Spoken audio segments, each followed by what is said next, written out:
Le chevalier sans armure de Nikos Ligéros. Chapitre 3. Éclat de mémoire. Il ne restait plus aucune trace du corps du maître. La pluie avait fait disparaître le sang.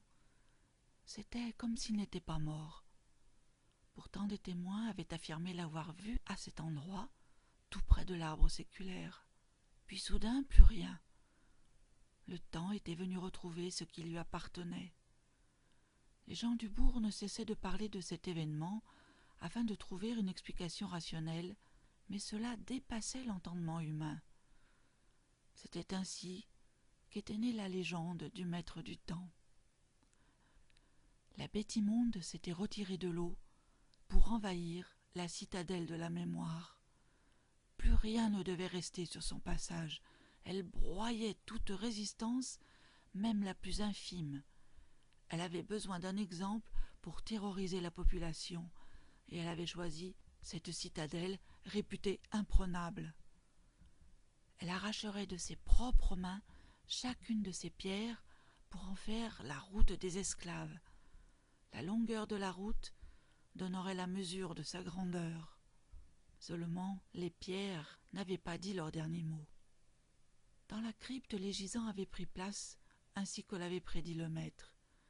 Ils ne savaient pas encore combien de temps ils tiendraient, même s'il était avec eux. Ils étaient désarmés, mais cela n'avait aucune importance, car ils étaient leurs propres armes.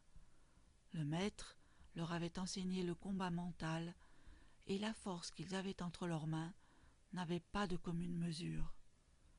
Tout était une question de pensée. Chacun d'entre eux serait seul durant des siècles, mais les autres partageaient la même solitude.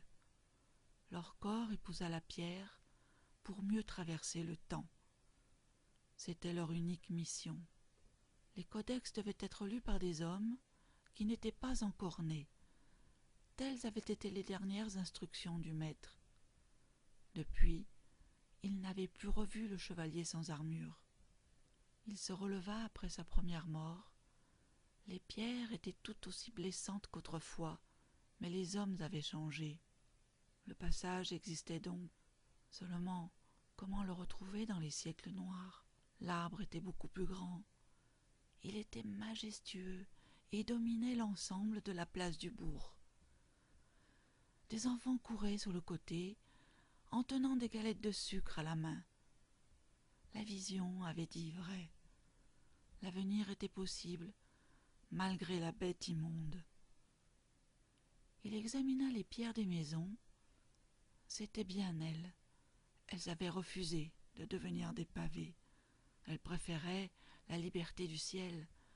Elles voulaient voir le monde des hauteurs. Pourtant, certaines avaient été déplacées. À présent, il y avait des formes. Il pensa que ce serait plus facile de trouver l'épée à l'étrange poignée. Et il avait eu raison. Elle l'attendait depuis des siècles. La bête immonde n'avait pas pu la soumettre. Elle n'appartenait qu'au temps.